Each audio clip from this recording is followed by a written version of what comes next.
चलो आज हम पढ़ेंगे कक्षा 10वीं विज्ञान का 14वां चैप्टर का आज लास्ट लेक्चर है 14.4 पर्यावरण के विषय के सरोकार के बारे में। पिछले अनुभाग में हमने ऊर्जा के विविध स्रोतों के विषय में अध्ययन किया था और उनमें हमने से किस भी प्रकार की ऊर्जा का दोहन पर्यावरण में किसी रूप में विक्षोभन उत्पन्न होता है। मतलब उसके द्वारा ऊर्जा के द्वारा प्रदूषण भी होता है और कुछ लाभ भी होता है, इसके बारे में हमने पढ़ा। किसी भी परिस्थिति में जब हम किसी भी ऊर्जा स्रोत का चयन करते हैं तो उन्हें निम्नलिखित कारकों पर निर्भर रहना पड़ता है।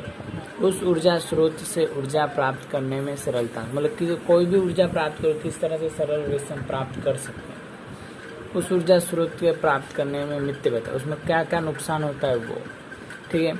फिर उपलब्ध प्राकृतिक दक्ष तथा उससे ऊर्जा का उपयोग करने में पर्यावरण में होने वाले क्षति, मतलब कि क्या होता है कि उद्योग में किस तरह से उपयोगी है प्लस पर्यावरण को किस तरह से नुकसान पहुंचाती है, उसके बारे में हमको जानना है, ठीक है। फिर यद्यपि हम सीएनजी मतलब कि क्या बोलते हैं संपीड़ित प्राकृतिक गैस को स्वच्छ ईंधन के विषय में बात करते हैं, ठीक है, तो परंतु यह कहना अधिक सही होता है कि कौन से स्रोत किस स्रोत की अपेक्षा अधिक स्वच्छ है। हम इससे पहले देख चुके हैं कि जीवन से ईंधन में जलाने वायु प्रदूषित होता है। कुछ प्रकार के जैसे सोलर सेल जैसे प्रयुक्त वास्तविक प्रचलित प्रदूषण मुक्त होते हैं। मतलब सीएनजी जलाने से क्या होता है कि प्रदूषण नहीं होता है, धुआं नहीं उड़ता है, ठीक है, और ये स्वच्छ होता है। और कौन सा कितना स्वच्छ है उसके बारे में जांच की जाए। सोलर सेल से कोई भी प्रदूषण होता नहीं है, परंतु ये हम कह सकते हैं कि युक्त में संयोजकों में पर्यावरण की क्षति हुई है। इस क्षेत्र में निरंतर अनुसंधान हो रहे हैं और इस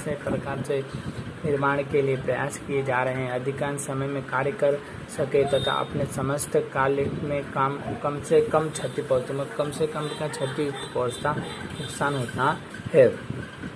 क्रियाकलाप 4.8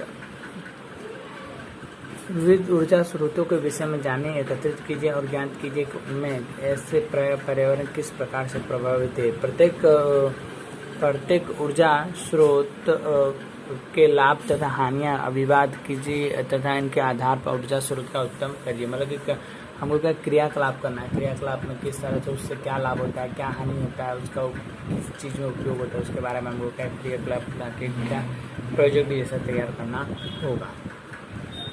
आगे देखते हैं तो 14.5 के अंदर कोई ऊर्जा स्रोत हमारे लिए कब तक बना रह सकता है उसके बारे में हमने पहले या देख लिया है कि हम अधिक समय तक जीवन ईंधन पर निर्भर नहीं रह सकते। मतलब कि जो हम प्रकृति के द्वारा मिल रहा है उसमें हम ज़्यादा दिन तक जीवित रह नहीं सकते क्योंकि कभी न कभी वो ख़त्म होगा।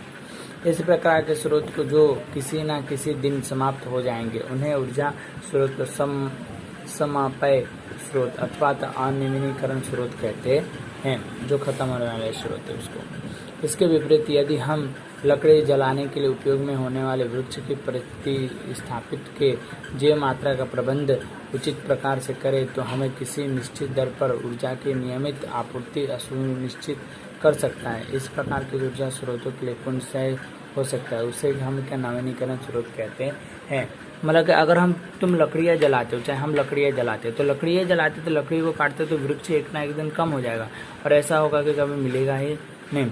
परंतु ऐसा ना होने के लिए जितना काटो उतना बो उतने वृक्ष लगाओ तो क्या होगा, एक नवीनीकरण होगा, एक लंबे समय तक क्या चलता रहेगा, ठीक है। इस प्रकार से आगे हमारे प्रकृति पर्यावरण में नवीनीकरण का ऊर्जा उपलब्ध है। यहाँ पे अब हम देखेंगे तो हमारे प्राकृतिक पर्यावरण में नवीनीकरण का ऊर्जा उपलब्ध और यह ऊर्जा की सतत अथवा तो आवृत्ति धारकों के रूप में अथवा भूमि भंडार में इतनी विशाल मात्रा में संचित है कि इन भंडारों में खाली होने की दर व्यवहारिक दृष्टि से नगण्य है। मतलब कि क्या ये भूमि के अंदर बहुत मात्रा है और क्या कभी खत्म नहीं होगा इतना तो है ही, फिर भी इनका सही तरह से उपयोग हो पा रहा नहीं है। अब क्रियाकलाप 14.1 हम पढ़ते हैं तो उसमें दिया कक्षा में हमने इस समस्या का वाद विवाद कीजिए यहाँ कहा जाता है कि अनुमानित कोयले का भंडार में आने वाले 200 वर्ष के लिए पर्याप्त है। क्या इस प्रकरण में हम चिंता करेंगे कि आवश्यकता है कि हमारे कोयले का भंडार रिक्त हो जा रहा है या अथवा तो नहीं। मतलब 200 वर्ष तक तो कोयला हमारे पास रहेगा, 200 वर्ष के बाद क्या होगा कि कोयला खत्म हो जाएगा, कोयला हमको मिलेगा नहीं। ऐसा अनुमानित सूर्य आगामी 5 करोड़ वर्ष तक जीवित रहेगा। क्या हमने यह चिंता करनी चाहिए कि सौर ऊर्जा समाप्त हो रही है क्योंकि अथवा क्यों नहीं।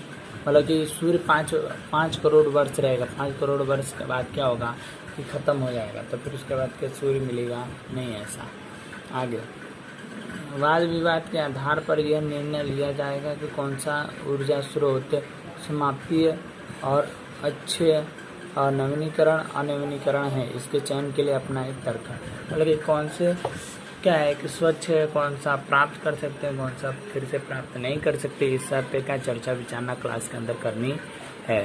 ठीक है, आज के लिए हम इतना, अगला हम आने वाले लेक्चर के अंदर पढ़ेंगे। ठीक है, आज चैप्टर तो ख़त्म हो गया, दूसरा अब नया चैप्टर चालू होगा।